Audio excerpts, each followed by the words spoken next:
Misalnya, insya Allah hari ini akan membahas latihan soal-soal UTBK, khususnya bahasa ya sayang ya, bahasa Indonesia dengan bahasa Inggris ya.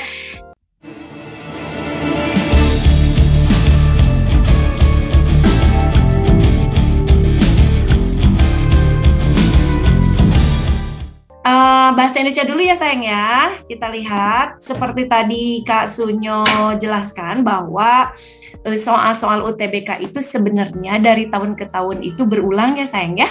Sama gitu ya. Sama apanya? Sama bentuk soalnya. Yang membedakan itu hanya angkanya saja kalau matematika. Kalau bahasa, kalau bahasa yang membedakan apa? Yang membedakan ya jenis teksnya. Maksudnya teksnya itu ya sama bidangnya, misalnya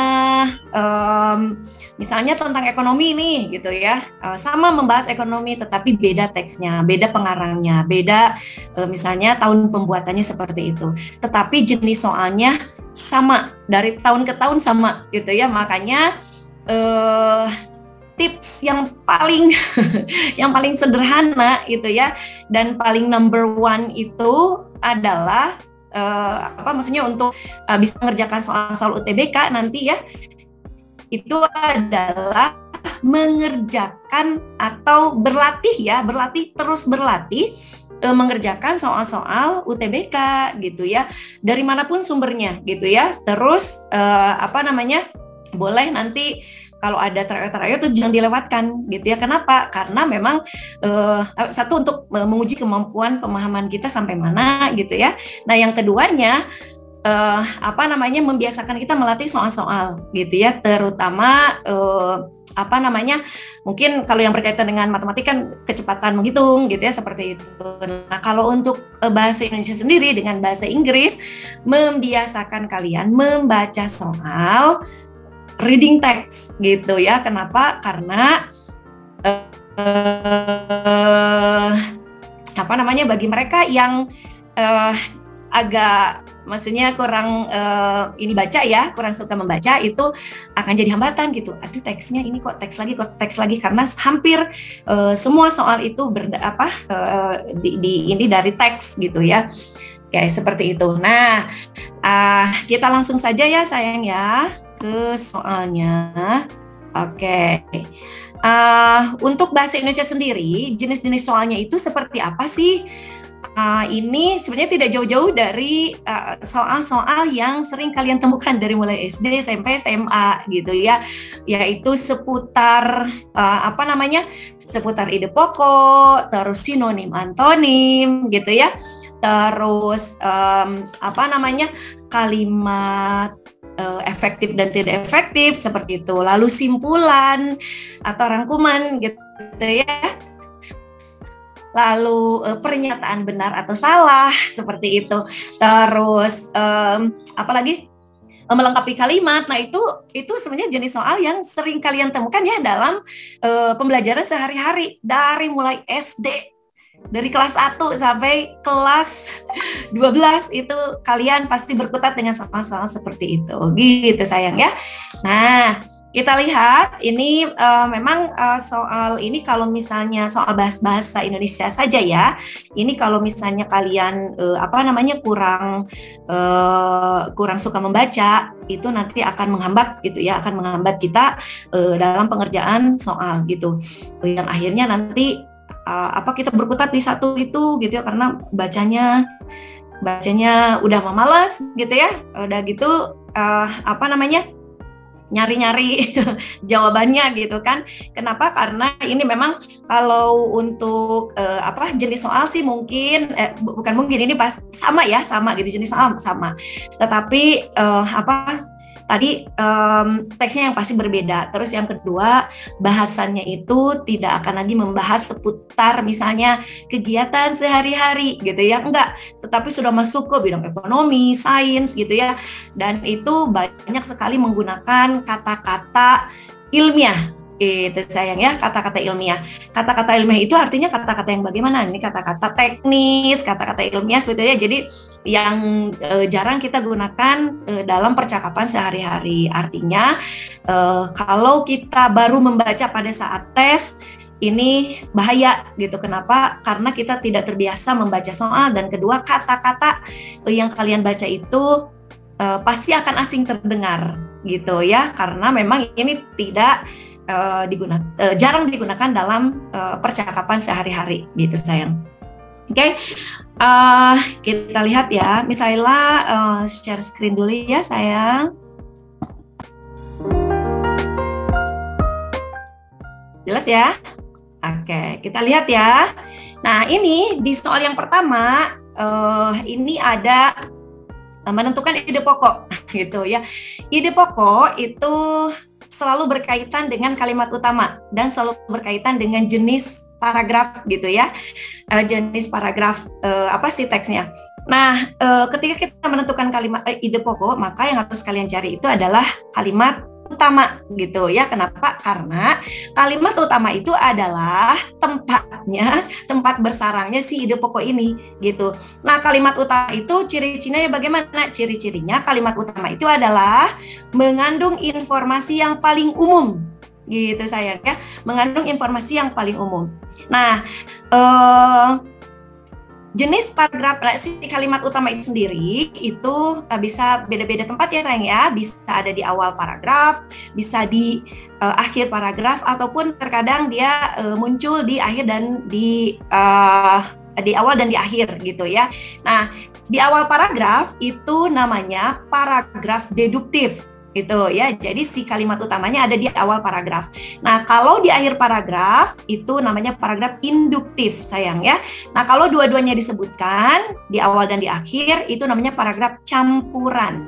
Oke, paragraf campuran. Nah, seperti yang tadi misalnya bilang bahwa kalimat utama itu mengandung informasi yang paling umum. Artinya si kalimat utama ini tidak mengandung kata ganti. Ingat ya, tidak mengandung kata ganti. Kalau sudah mengandung kata ganti, maka itu sudah masuk ke kalimat penjelas atau kalimat pendukung. Oke, gitu ya sayang ya.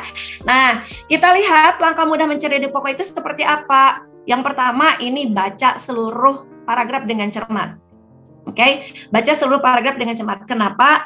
Karena ini biasanya nih yang ditanyakan ide pokok paragraf 1, udah aja jangan dulu lihat 1 sampai 5 paragraf gitu ya.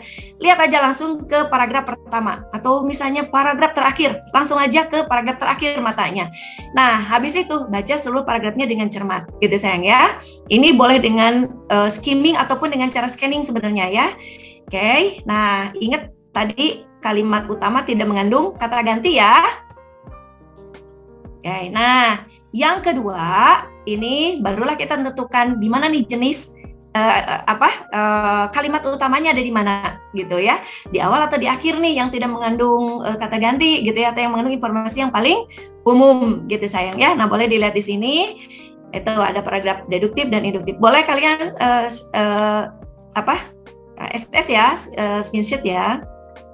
Oke, and then lalu ada paragraf campuran tadi sudah. Nah, seperti ini, lihat awal dan akhir berarti ya si kalimat utamanya itu.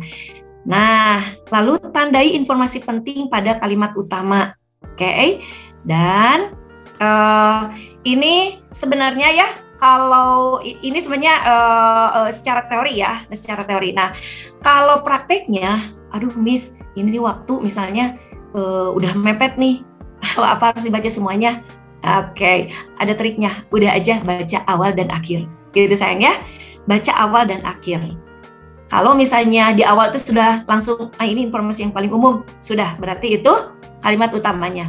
Berarti si ide pokoknya ada di situ. Apa sih bedanya kalimat utama dengan ide pokok atau ide utama? Bedanya, kalau kalimat itu lengkap sayang. Kalimat itu lengkap dari subjek sampai keterangan. Gitu ya, SPOK. Pokoknya ada subjek, ada predikat. Itu kalimat utama. Nah, kalau ide pokok biasanya berupa frase. Ya, kalau frase berarti ini tidak lengkap ya sayang. Itu. Kalau frase itu pendek gitu ya, lebih pendek dari kalimat utamanya. Tetapi ada juga yang ternyata tidak bisa difrasekan gitu ya, tidak bisa difrasekan. Nanti ada di contoh soal ya. Itu tidak apa, yang penting kalian paham itu yang disebut dengan kalimat utama dan ide pokok atau ide utama gitu ya. Oke, nah kita lihat nomor 1. Sudah kalian lihat soalnya? Oke, kita lihat ya. Sorry. Kemudahan berbelanja online selama pandemi. Nah, ini ya, baca aja karena ini yang pertama itu soalnya. Ide pokok dalam paragraf pertama teks tersebut adalah, ini boleh kita baca 1-5 kalau misalnya ini kita masih punya banyak waktu ya, gitu. Nah, kalau misalnya kita waktu udah mepet banget, berarti lihat aja awal dan akhir, gitu sayang ya. Di awal dan di akhir mana nih yang mengandung informasi yang paling umum, gitu ya. Kalau yang awal berarti ada di awal. Kalau yang akhir ternyata berarti ini yang terakhir kalimat utamanya. Oke, kira-kira menurut kalian dari 1-5 ini kalimat utamanya ada di mana sayang? 1, Miss. Ada di awal, betul sekali.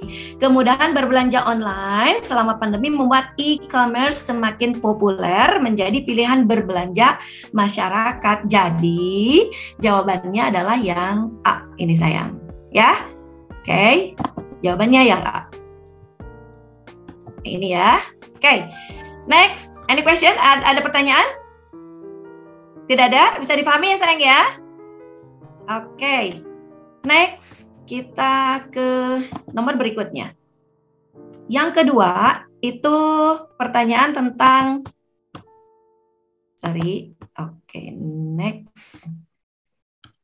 Nah, ini ada pertanyaan tentang sinonim dan antonim. Oke. Ini sebenarnya pertanyaan yang pendek ya. Karena ini tinggal ini antonim kata ini apa, sinonim kata ini apa gitu ya. Tapi kalau misalnya kita jarang baca gitu ya, biasanya kalau nemu kata yang kata yang baru kita dengar, biasanya kita suka, aduh apa ya ini, nggak tahu artinya gitu ya. Oke. Nah, ini triknya, tipsnya itu supaya kita mudah menjawab soal-soal yang berkaitan dengan antonim dan sinonim. Ini yang pertama, sering-seringlah baca koran, berita gitu ya, nonton berita, baca-baca KBBI ini ya, KBBI atau buku-buku yang isinya non-fiksi sayang. Ya, yang isinya non-fiksi. Oke, yang kedua, ingat ya, ini sekitar 20% itu soal antonimnya itu merupakan kata serapan dari bahasa asing sayang. Ya, seperti bahasa Inggris, Sanskerta, bahasa Arab, dan bahasa daerah. Nah, sedangkan 27% lainnya itu merupakan istilah medis, teknis, agraris, dan sains. Nah, sisanya itu adalah istilah yang sering digunakan dalam kehidupan sehari-hari. Gitu sayang ya. Oke, lalu jangan terkecoh ketika memilih jawaban yang merupakan sinonim. Kenapa? Karena kata soal ini biasanya, kalau soal antonim ya, biasanya ajukan itu setelah soal sinonim biasanya gitu ya, biasanya tapi ini tergantung si penulisnya ya. Kalau misalnya dia terbiasa dengan sinonim dulu baru antonim, yaitu kalau misalnya beda lagi penulis soalnya, ya bisa jadi sinonim dulu baru antonim gitu sayang ya. Oke, ingat jangan terburu-buru mengerjakan soal, tetapi kerjakan soal dengan cepat dan tepat gitu sayangnya. Kenapa? Karena kita dibatasi sama waktu. Oke. Yang keempat, artikan terlebih dahulu, ini triknya, si kata pada soal, baru kemudian cari lawan katanya. Kita lihat di nomor 2. Kata fleksibel, menurut kalian fleksibel itu apa sayang? Lentur. Lentur, oke. Apalagi?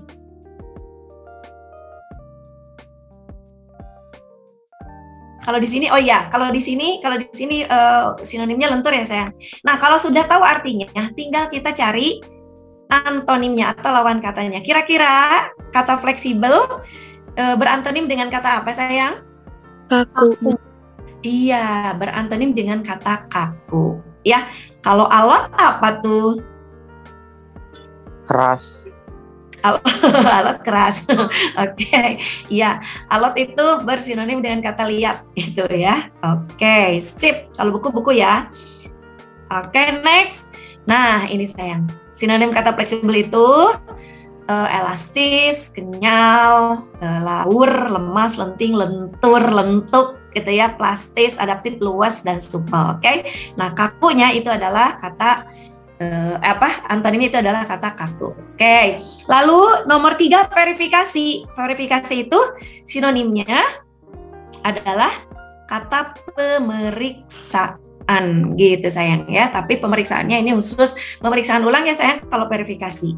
Gitu. Sampai sini bisa difahami nggak? Bisa, Mi. Oke, sip. Nah, ini tadi ya, nomor 3 verifikasi. Tadi bersinonim dengan kata pemeriksaan. Oke. Next. Nah, simpulan. Oke, siapa di sini yang sering sering bingung dengan simpulan?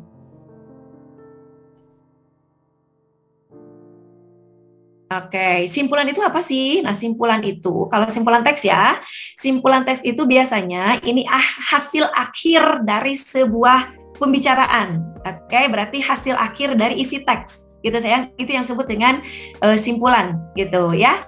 Nah, simpulan itu merupakan gagasan itu berarti hasil akhir ya, hasil akhir dari suatu pembahasan, ide pokok dari suatu pembahasan. Nah, atau teks ya, karena ini konteksnya kaitannya dengan teks. Nah, cara tipsnya ini ya, cara menentukan simpulan itu yang pertama scanning dulu. Ini mau nggak mau harus scanning kalau simpulan gitu ya. Kenapa? Karena walaupun kita tidak perlu membaca keseluruhan wacana yang ada ya, tetapi kita harus mencari kata kunci gitu ya, kata kunci atau ide pokok pada tiap paragraf. Berarti tadi ya Mas, balik lagi ke yang tadi itu, yang cara nyari ide pokok. Boleh berarti kalian loncat-loncat gitu ya, awal akhir gitu, awal akhir. Tapi memang kalau yang ingin kitanya yakin gitu ya, yakin 100% ini memang scanning ya, scanning wacana. Nah, lalu yang kedua rangkai simpulan ya, rangkai simpulan. Nah, merangkai simpulan itu ada dengan 2 cara itu ya. Yang pertama ada generalisasi. Kalau generalisasi itu berarti secara umum ya, penarikan simpulan secara umum dari kalimat-kalimat fakta sebelumnya. Nah, biasanya ciri khas dari si teknis generalisasi ini menggunakan kata dengan demikian gitu sayang ya. Nah, misalnya gini. Oke. Hasil belajar siswa kelas 10 SMA sumber ilmu kurang memenuhi kriteria kelulusan minimum. Oleh karena itu, banyak siswa yang mengikuti program remedial untuk mencukupi nilainya. Diketahui bahwa selama ini guru memberikan tugas diskusi kepada siswa tanpa arahan dan penguasaan guru. Selain itu, interaksi yang terjadi selama pembelajaran hanya satu arah. Nah, simpulannya ini berarti tarik secara umum ya, artinya dengan demikian, peran guru sangat berpengaruh pada hasil belajar siswa. Meski pembelajaran kini berbasis pada siswa yang aktif, namun tetap membutuhkan bimbingan dan arahan guru. Itu simpulannya. Gitu sayang, ya. Nah, yang kedua dengan teknik analogi. Kalau analogi itu berarti membandingkan 2 hal yang berbeda. Namun, kita tarik benang merahnya sayang, ya. Kita cari kesamaannya. Oke, pada sisi tertentu gitu ya. Nah, ini boleh dilihat contohnya ya, seperti ini. Oke, nah simpulannya, nah ini ya. Oke, hidup itu ibarat sebuah perjalanan yang memiliki tujuan. Ketika ingin memutuskan untuk pergi ke suatu tempat, maka untuk meraihnya kita harus bergerak. Akan ada orang lain yang memiliki tujuan yang sama dalam menuju tempat tersebut. Namun, pada akhirnya masing-masing akan sampai pada waktu yang berbeda-beda. Hal ini karena dipengaruhi oleh banyak hal seperti pemilihan angkutan yang akan mempengaruhi waktu kita untuk sampai pada tujuan tersebut. Angkutan umum relatif lebih lama dibanding mengendarai angkutan pribadi. Selain itu, perbedaan jarak antara rumah dengan tujuan kita juga akan mempengaruhi hal tersebut. Ya, rute perjalanan dan lainnya semua itu tergantung pada pilihan yang kita ambil. Nah, berarti kita cari analoginya gitu ya, cari kesamaannya. Artinya hidup itu ibarat perjalanan memiliki tujuan. Cepat dan lambatnya kita dalam meraih tujuan adalah tergantung bagaimana kita memilih jalan untuk menempuhnya. Tapi ini contohnya, contoh paragraf yang gampil ini mah, yang gampang gitu ya. Karena ini mah temanya itu berkaitan dengan kehidupan kita sehari-hari. Tetapi kalau di soal UTBK itu ingat ya, itu scientific gitu ya, scientific ya. Jadi teks ilmiah sayang ya, yang benar-benar well educated ya, itu si kata-katanya itu bagus banget gitu ya, karena berkaitan dengan ilmu pengetahuan gitu ya, sains, terus bidang ekonomi dan lain sebagainya gitu ya. Jadi si kata-katanya juga tidak berbeda ya, jauh berbeda dengan bahasa yang kita gunakan dalam percakapan sehari-hari gitu sayang ya. Oke, nah kita lihat boleh, tadi sudah dibaca belum teksnya? Ini berarti cari kata kunci ya sayang ya, dari masing-masing paragraf. Mana yang sering diucapkan gitu ya dari si teks tersebut, maka itu bisa kita jadikan bahan untuk menjadikan atau menarik simpulan dari si teks tersebut ya. Ada yang sudah baca? 3 paragraf, ada yang sudah baca? Oke, kira-kira simpulannya yang mana sayang? Oke, sip, thank you. Yang mana ya? Oke, di sini yang banyak disebutkan apa ya?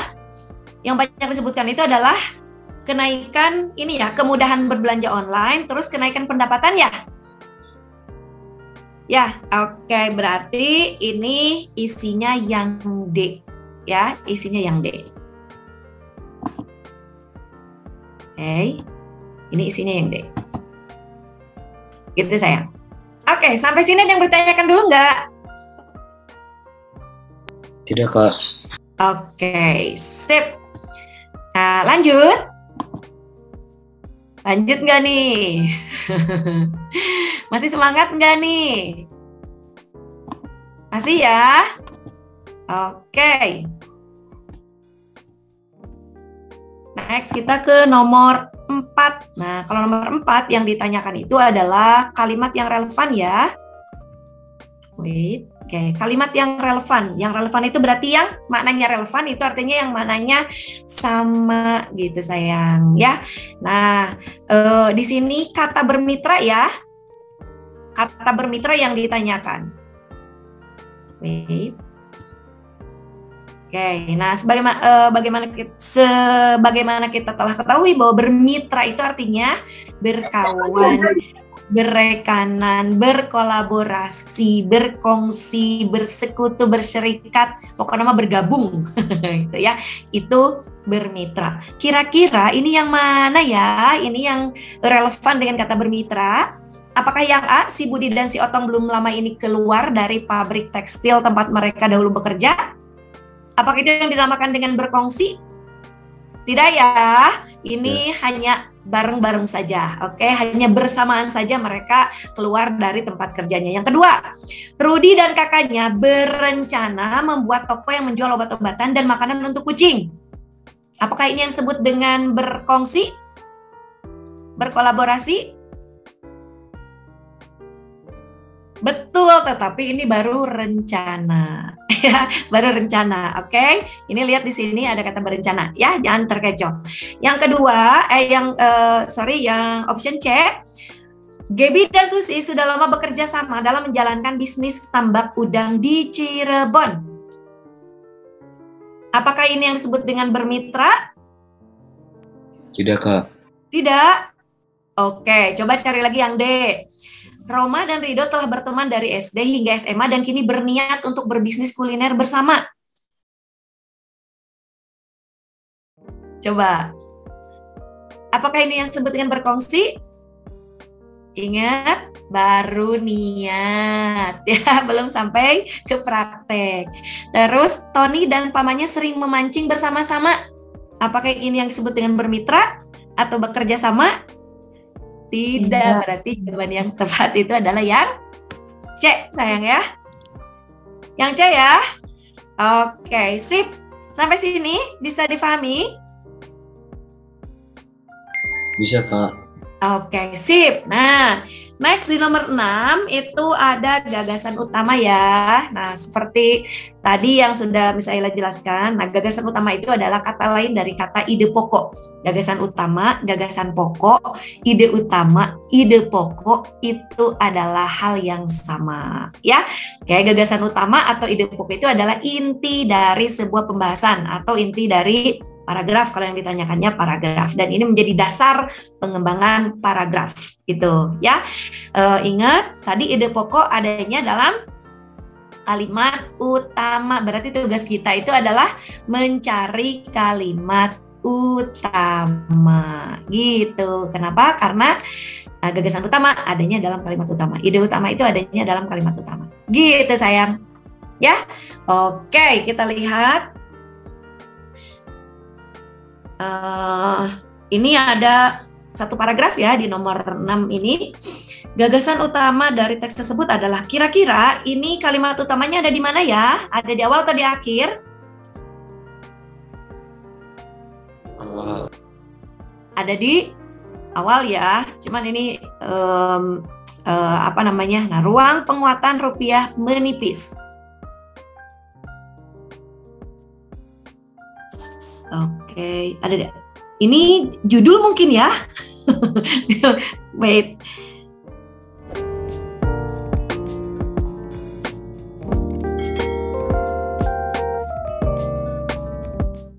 Ini ada di awal berarti ya. Kenapa? Lihat saja. Ini informasi yang paling umum itu ada di sini. Lihat kalimat keduanya, ruang penguatan itu, nah ini ada kata ganti. Ada kata ganti, berarti ini kalimat penjelas. Gitu sayang. Ya, lihat yang ini. Hari ini diproyeksikan rupiah ada di rentang 11.464 sampai 11.374 rupiah per dolar AS atau kurs tengah BI. Nah, ini juga kalimat penjelas sayang ya, kalimat penjelas. Ini kalimat penjelas. Nah, berarti ini ada di awal. Jadi isinya yang mana ya? Ada yang sudah baca? Misalnya baca ulang ya, mohon maaf ya. Ini kemarin tadi misalnya ini kurang teliti di yang kalimat awal. Oke, ada yang sudah menemukan? Oke, ini gagasan utamanya itu rupiah melemah terhadap dolar AS ya. Oke. Ya. Oke, walaupun di sini disebutkan rupiah masih menguat, tetapi di sini disebutkan ruang penguatan itu hari ini terlihat mengecil seiring kenaikan indeks dolar AS. Setelah data ekspor Cina diumumkan memburuk, hampir semua mata uang di Asia melemah terhadap dolar AS sampai sore kemarin. Akan tetapi rupiah yang sempat melemah berganti arah menjadi menguat. Lelang Sun Falas yang dilaksanakan kemarin menarik minat investor melihat penawaran yang mencapai 2 kali target awal. Riset Samuel Sekuritas Indonesia melihat optimisme dari perekonomian domestik masih ada, namun ruang penguatan semakin terbatas. Dolar indeks mulai merangkak naik sampai dini hari tadi walaupun hanya tipis. Rupiah masih melemah 17% secara tahunan, tetapi membaik pada posisi Desember yang melemah 26% secara tahunan akibat perbaikan fundamental. Antara lain inflasi yang turun, defisit transaksi berjalan yang menipis, dan pertumbuhan di atas 5,7% secara tahunan.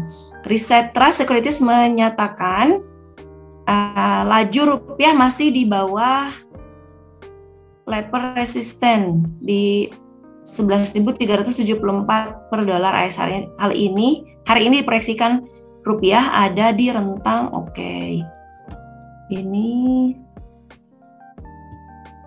Oh, berarti benar ini. Ini berarti kalimat pertamanya sayang, mohon maaf.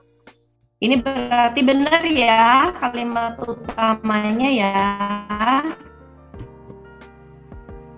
Nah, gini, cuman mungkin ini M-nya kecil. Nah, terkecoh ya. Misaila yang terkecoh. Oke, gini sayang ya. Oke, jadi berarti ini benar ya, kalimat utamanya ada di awal. Berarti ini jawabannya yang E ya, gagasan utamanya. Kenapa? Karena ini terlalu pendek si kalimat utamanya sehingga tidak bisa dirangkum atau dijadikan frase gitu ya. Jadi emang mesti tidak apa-apa gitu ya. Walaupun sering kali si ide utama itu frase gitu ya, jadi lebih pendek dari kalimat utamanya. Kalau yang ini karena kalimat utamanya itu pendek ini dan tidak bisa difrasekan, ya sudah seperti ini. Gitu sayang ya. Jadi isinya yang E. Oke, next nomor 7. Nah, ini berdasarkan bacaan tersebut, pernyataan berikut yang benar adalah, berarti ini cari jawaban yang yang benar berdasarkan teks ya. Nah, kalau soal seperti ini salah satu soal yang gampang ya. Kenapa? Karena tersurat sayang ya, tersurat artinya ada dalam teks ya. Nah, kalau simpulan ini biasanya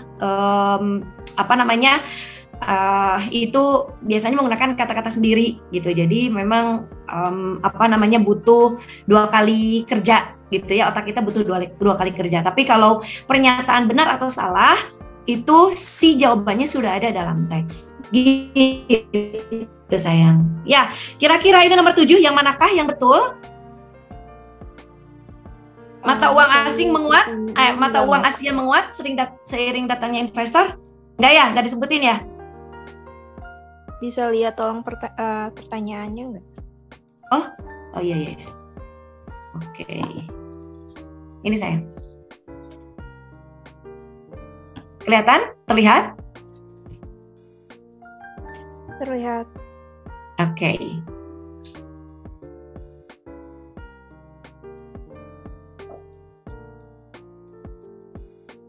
Nah, tadi ini yang nomor 6 itu isinya yang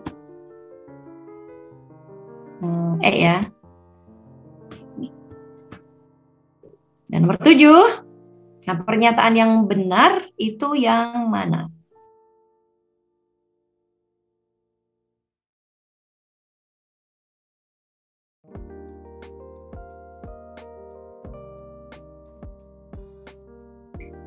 Oke, ruang penguatan rupiah mengecil seiring kenaikan dolar, betul nggak sayang?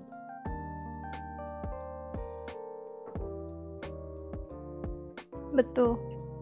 Betul ya, mengecil ya. Oke, sip. Berarti isinya yang B. Sip. Oke, sampai sini ada yang bertanyakan dulu nggak? Tidak ada. Kalau tidak ada, next kita ke nomor 8. Oke, nah nomor 8 ini ada kalimat topik yang ditanyakan ya. Apa sih kalimat topik itu? Ada yang tahu kalimat topik itu apa?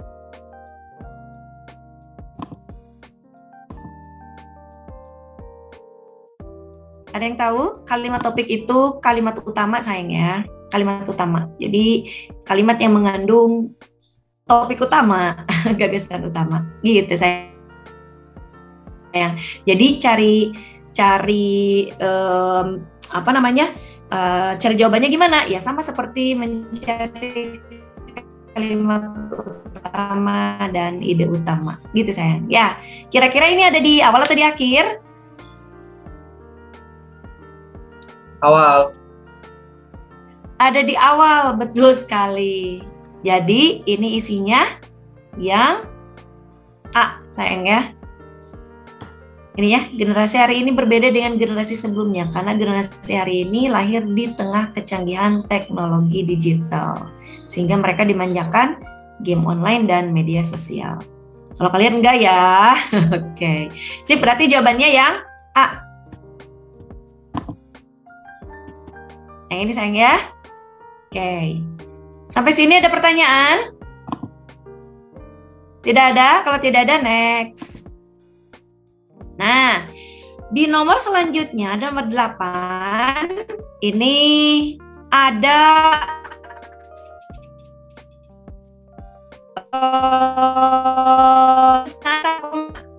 nah, saya mau ini dulu ya, bahas dulu sedikit ya, hasil dirangkum ya. Ini ada 12 ya. Oke. Yang pertama, ini tanda koma itu digunakan pada saat merinci sayang, pada saat merinci. Kalau merinci itu berarti nyebutin satu-satu gitu. Kalau lebih dari 2, maka gunakan tanda baca koma gitu ya.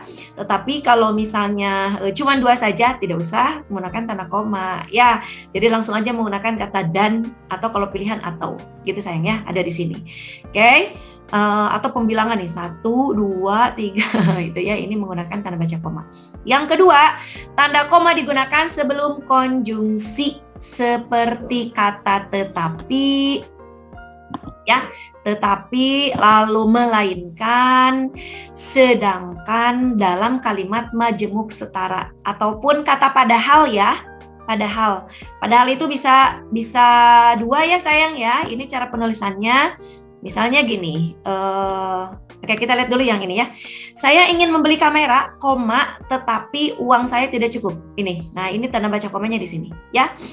Ini bukan milik saya, melainkan milik ayah saya. Nah ini ada kata melainkan di sini tanda baca koma. Dia membaca cerita pendek, koma, sedangkan adiknya melukis panorama. Nah, yang kata padahal ini bisa jadi 2 ya, tapi dua-duanya juga menggunakan tanda baca koma. Bisa di dalam kalimat, bisa di kalimat selanjutnya. Misalnya gini, dia mengatakan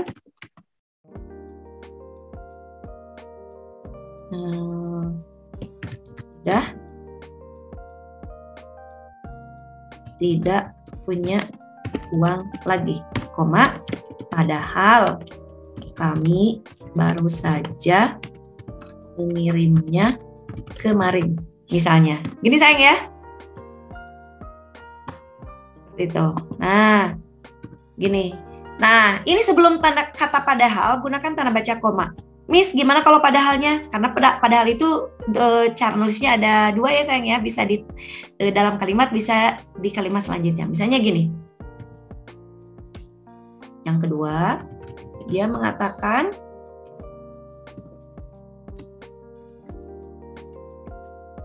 sudah tidak punya uang lagi. Ini ya, titik. Nah, padahal, koma, kami baru saja mengirimnya kemarin. Sampai sini sayang, bisa difahami? Bisa difahami? Bisa. Oke, good. Kita lihat selanjutnya, tanda koma ini digunakan untuk memisahkan anak kalimat dengan induk kalimatnya. Berarti ini dalam kalimat majemuk sayang. Sudah harus paham ya kalimat majemuk. Oke. Nah, anak kalimat itu adalah kalimat yang tidak bisa berdiri sendiri. Jadi kalaupun kita menulisnya, si kalimat itu tidak meaningful. Kecuali kalau disatukan dengan diikuti dengan induk kalimat gitu sayang ya. Kalau induk kalimat itu walaupun dia tidak ada anak kalimat, dia meaningful, punya arti. Saya akan datang. Udah. Saya akan datang kalau diundang.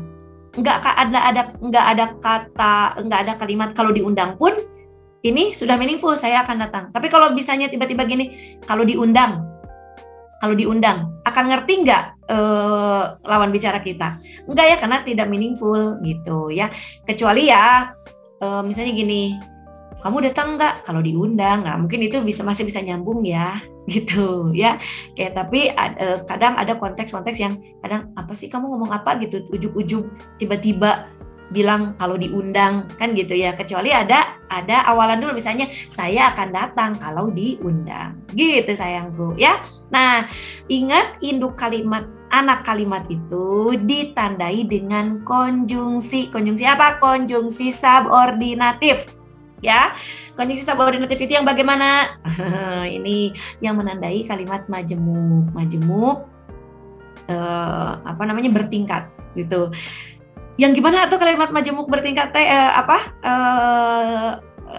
konjungsi subordinatif itu yang menyatakan waktu, misalnya saat, ketika, sebelum, sesudah gitu ya.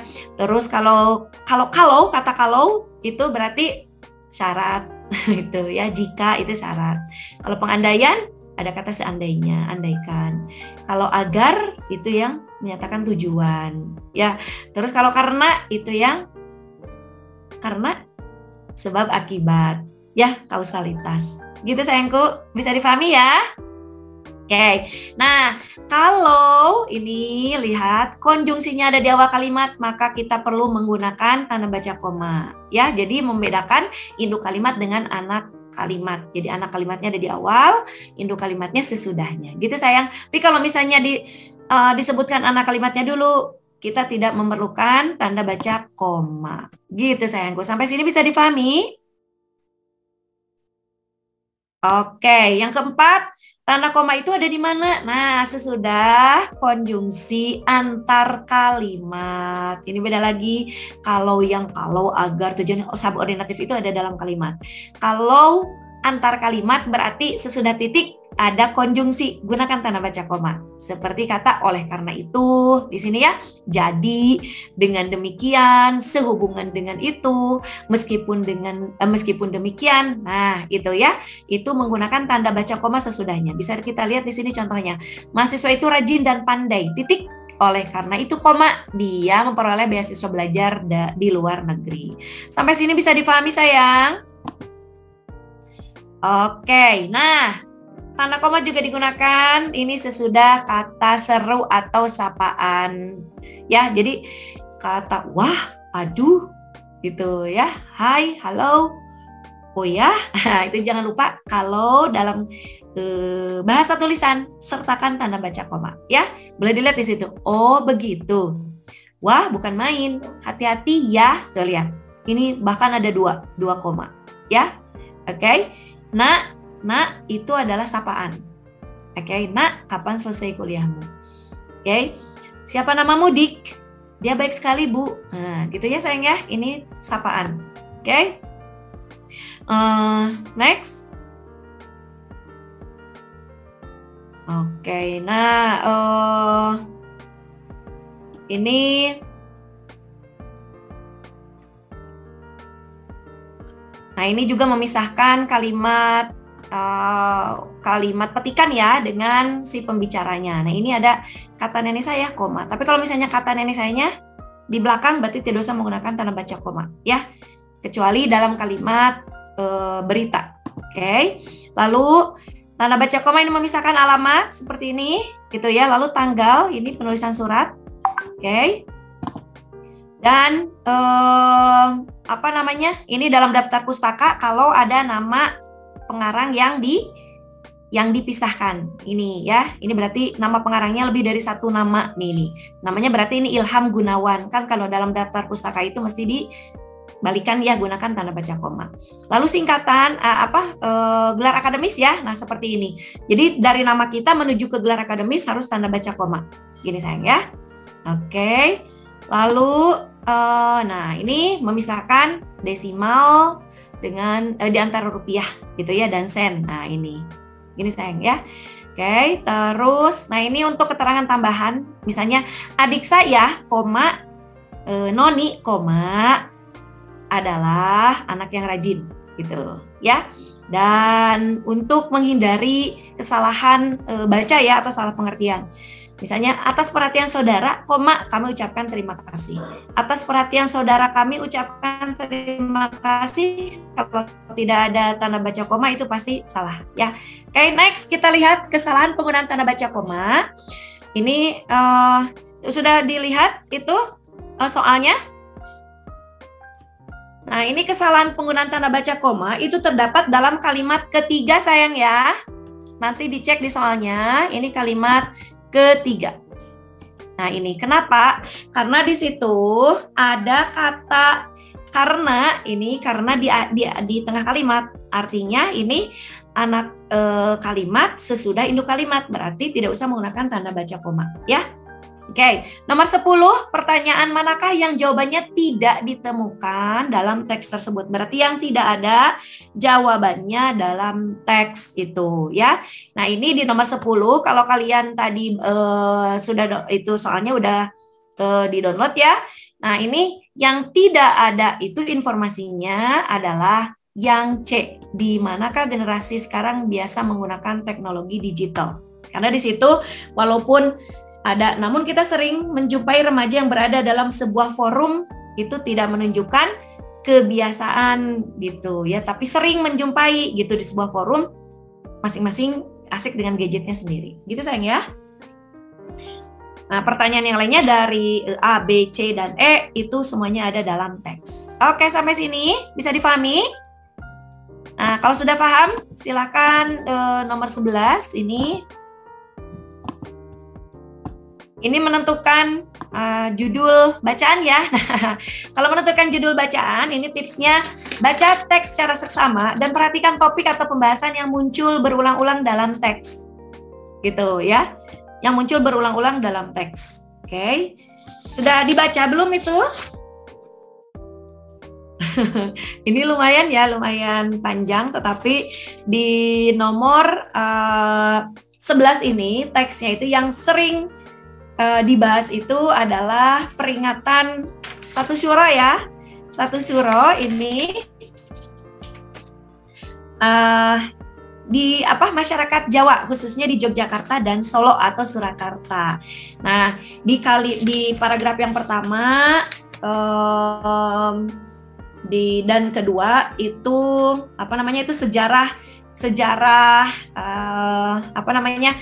diperingatinya satu syuro di Jawa gitu ya. Nah, lalu di paragraf selanjutnya itu dibahas di masing-masing ini ya, di Solo dan juga di Yogyakarta gitu. Berarti ini judul yang tepatnya itu adalah ini yang B ya. Yang B. Merayakan malam satu syuro bagi masyarakat Jawa umumnya. Gitu ya. Oke, nomor 12 kalau ditanyakan kalimat yang tidak padu, itu artinya kalimat yang tidak relevan dengan kalimat-kalimat sebelumnya. Kalimat yang tidak relevan atau tidak nyambung dengan kalimat utama. Gitu ya. Ini insya Allah kalian pasti sudah paham banget ya kalimat yang tidak padu itu seperti apa. Nah, ini kalimat yang tidak padu ini pada paragraf pertama. Oke. Pada paragraf pertama, sudah dilihat soalnya belum? Soalnya sudah dilihat? Oke. Ini yang tidak nyambung itu adalah kalimat yang kedua, sayang. Kalimat yang kedua, ya. Oke, kalimat yang kedua. Kenapa? Karena di sini masyarakat Jawa khususnya di Yogyakarta dan Solo Surakarta masih memegang teguh ajaran yang diwarisi oleh para leluhurnya. Masih memegang teguh, oke? Pada umumnya ini ya, masih memegang teguh. Di kalimat kedua, meskipun terkadang ada sebagian yang tidak memegang teguh ajaran leluhur tersebut, artinya dia mementahkan kalimat yang sebelumnya. Jadi yang tidak nyambung itu adalah yang nomor 2, sayang. Ya. Oke. Oh, soalnya ada di link sayangku. Soalnya ada di link, boleh di-download dulu. Udah ada di chat ya.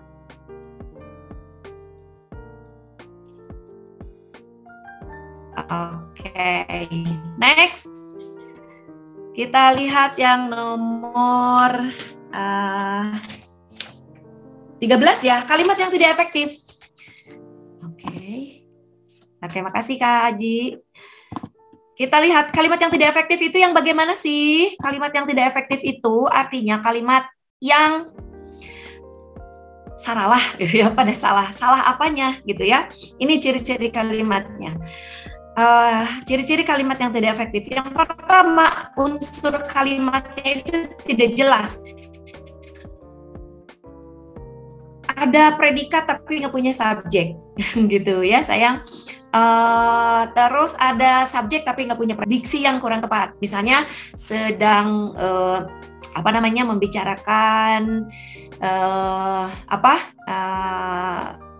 temanya itu misalnya saintifik ya, misalnya dunia kedokteran, misalnya tentang menjelaskan tentang teknik mengoperasi. Nah, kalau teknik mengoperasi itu biasanya kalau kita mau buka yang mau dioperasinya, misalnya di perut yang dioperasinya, apakah perutnya dipotong atau diiris? Diiris gitu ya. Oke. Atau disayat? Biasanya disayat ya. Nah, berarti kalau misalnya di situ menggunakan kata diiris, berarti ini tidak tepat. Nah, itu contoh penggunaan diksi yang kurang tepat ya. Lalu ejaan yang tidak sesuai dengan Puebi. Misalnya kata Cung yang tahu mana yang betul nih? Kedaluarsa atau kadaluarsa? Ada yang tahu kedaluarsa atau kadaluarsa? Keda atau kada? Kada. Ada. Yeah. Oke, ya, yang betul itu adalah yang sesuai dengan Puebi itu adalah keda, ya, kedaluarsa. Ada yang tahu antre dengan antri mana yang sesuai dengan Puebi? Antre. Antre, betul. Nah itu ya, itu ejaan yang sesuai dengan Puebi. Itu contohnya kalau misalnya menggunakan kata antri berarti tidak sesuai dengan Puebi. Menggunakan kata kadaluarsa berarti nggak sesuai. Yang gimana sih yang terdapat pemborosan kata? Misalnya gini. Tapi sebenarnya ini ada dalam majas ya. Ini misalnya gini, maju ke depan, mundur ke belakang. Ada nggak sih yang maju itu ke belakang? Enggak ya? Pasti kalau maju itu ke depan. Nah itu sebenarnya pemborosan kata sayang. Ya, mundur ke belakang, terbang ke atas. Nah, itu sebenarnya pemborosan kata. Ya, tapi masih sering kita temukan dalam bacaan sehari-hari ya. Oke, tidak apa. Kalau kalian sudah tahu, oh iya, kemarin aku belajar nih di Tridaya, katanya itu termasuk ke dalam pemborosan kata. Berarti aku harus mulai memperbaikinya nih sekarang. Kalau mau menuliskan maju, ya udah maju aja, nggak usah sama ke depannya, gitu sayang ya. Oke, lalu yang tidak logis, misalnya anjing bisa terbang, nah itu kura-kura bisa terbang itu tidak logis, ya, karena semua orang tahu yang bisa terbang itu hewan, ya yang memiliki sayap, dan itu pun tidak semuanya ya, burung itu bisa terbang, gitu ya. Oke, burung unta walaupun punya sayap, they cannot fly, mereka tidak bisa terbang. Oke, lalu mengandung informasi yang tumpang tindih. Nah, kayak yang tadi katanya memegang teguh, tapi ada sebagian yang tidak memegang teguh. Nah, itu artinya tumpang tindih. Gitu sayang ya, itu kalimat yang tidak efektif. Sampai sini bisa dipahami? Oke, kita lihat kalimat yang tidak efektifnya itu, ini terdapat pada paragraf kedua. Di paragraf kedua, ini di kalimat ke 10 sayang ya, lihat. Perpaduan tradisi Jawa dan Islam berdampak pada pemilihan tanggal 1 Muharram sebagai tahun baru Jawa. Di mana-mana semua orang tahu, satu dunia tahu bahwa 1 Muharram itu adalah tahun baru Islam. Oke? Berarti ini tidak logis ya.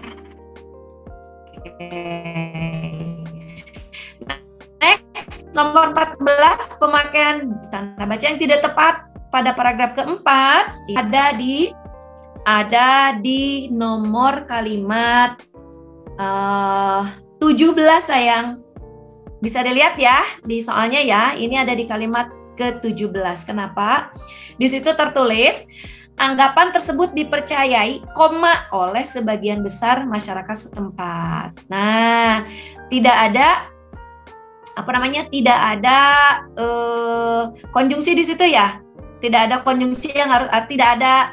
Kalaupun ada konjungsi di situ, konjungsinya juga kalau konjungsinya subordinatif itu tidak menggunakan tanda baca kalau di tengah ya, kecuali titik lalu ada konjungsi antar kalimat baru ada tanda baca koma. Ini tidak ada hal yang harus ditandai dengan tanda koma, ada tanda koma berarti itu salah ya. Nomor 17 sayang. Dan terakhir yang ditanyakan kalimat yang tepat. Ini boleh dilihat ya di soalnya ya, kalimat yang tepat untuk melengkapi paragraf kelima. Ini paragraf kelima itu paragraf terakhir ya. Tradisi malam satu suro menitik beratkan pada ketentraman lahir, batin dan keselamatan. Karenanya pada malam satu suro biasanya selalu diselingi dengan ritual pembacaan doa dari semua umat yang hadir merayakannya. Kira-kira ini pilihannya yang mana ya yang tepat? Hal seperti ini terang saja menjadi sesuatu yang lazim dan biasa dilakukan mereka. Atau B, maksud dari kegiatan tersebut tidak lain adalah untuk melestarikan kebudayaan. Yang C, hal ini bertujuan untuk mendapatkan berkah dan menangkal datangnya mara bahaya. Yang D, dengan begitu ada banyak yang terpengaruh oleh tradisi dan ritual tersebut. Ataukah yang E, ini dimaksudkan agar kita sebagai manusia tidak sombong terhadap sesamanya. Kira-kira yang mana sayang? B. Yang D ya. Yang D, yang C ya sayang ya. Hal ini bertujuan untuk mendapatkan berkah dan menangkal datangnya mara bahaya. Kenapa? Karena kan satu suro tuh awal tahun tuh ya, artinya akan ada 1 tahun ke depan yang harus dijalani sama umat gitu. Artinya mereka ya berdoa supaya selamat di tahun itu gitu ya, sampai ke satu suro nanti yang akan datang. Jadi simbol ya. Jadi isinya yang C sayangku. Sampai sini ada pertanyaan? Paham. Alhamdulillah. Kalau sudah paham, bismillah tutup ya sayang ya untuk pembahasan bahasa Indonesianya. Ini PBM-nya pemahaman, bacaan dan menulis.